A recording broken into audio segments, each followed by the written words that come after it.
Images. No matter what the subject, we're naturally drawn to them. From beautiful high-definition photos to carefully crafted illustrations. Even simple examples like logos and icons. Images are more than just decoration. In design, they're the hook that draws the viewer in. Compelling visuals can help you connect with the audience and make a strong impression before they've even read a single word. You don't have to be an artist to use images in your work. All it takes is a little creativity and a willingness to think outside the box. With the right resources, you can learn to set your designs apart. First, finding high-quality images for any type of project. Maybe you're handy with a camera or have some graphic design experience. That's great. If not, don't panic. There are countless sources online that offer images for exactly this purpose. The truth is, most people, including professionals, rely on free or low-cost images called stock. Stock is perfect when you need something specific, for example, a photo of a tiny dog in a teacup, and you don't have the time or resources to make it yourself. Most stock image sites let you browse or search their offerings. Look for results that are relevant to your project, but also unique in some way. As viewers, people are naturally drawn to images that feel authentic. For example, distinct but believable photos, and graphics that tell a story.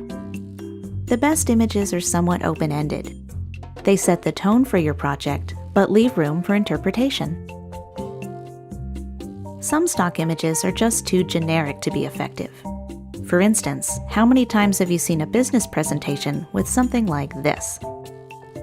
For a more modern, professional design, avoid images that lack context or are too literal in meaning. Instead, look for imagery that's connected to your work, but in a more subtle, relatable way. Of course, it's not just about content. There's also a technical side to images, which can have a big impact on your work. It doesn't matter if the photo you've chosen is absolutely perfect in every other way. If it's blurry or pixelated, it could give the wrong impression. Look for high-quality images that are sharp, clear, and free of distortion. In general, bigger is better because it gives you more to work with. A large, high-resolution image can always be cropped or sized down, depending on the needs of the project. Unfortunately, it doesn't work the other way around. If you enlarge a smaller image, it immediately loses quality. That's because most images are in something called raster format. They're made up of thousands, sometimes even millions, of tiny little pixels. When you view a raster image at its original size or smaller, the pixels are invisible. They're just too small to see. But if you zoom in or enlarge it, the results aren't pretty. Vector graphics are quite different from raster. You can make them any size, big or small, without losing any quality. That's because they're made of something more complex than pixels. They're rendered using a special form of geometry. You're not likely to find vector graphics outside of professional design settings, but it's good to know what they are. Few stock images are perfect as is, even if they're technically high quality. Maybe the image is the wrong size, or the colors could use some work. Fortunately, even basic programs let you make simple adjustments nowadays.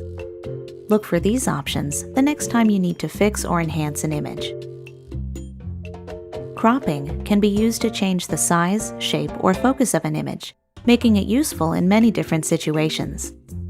Try this feature if your graphic is the wrong dimensions, or if it includes something you'd rather cut out. Cosmetic adjustments let you enhance certain image qualities, like brightness, contrast, saturation, and color. If your favorite program offers filters or presets, you can change your image dramatically with very little time and effort. Resizing an image will ensure it's the perfect fit for your project. Just remember, you can't make images bigger than their original size without affecting their quality. If the image you're working with simply isn't big enough, it's best to choose something else. Alternatively, find a creative way to work with the image you have. Adding photos, graphics, and other visuals to your work is a great way to make it more engaging. Even a simple background image can transform your design into something special. Just remember what you've learned about image quality, both technical and conceptual, and your work is sure to stand out for the right reasons. We hope you enjoyed learning the basics of images. Check out the rest of our design topics, including typography, color, and composition.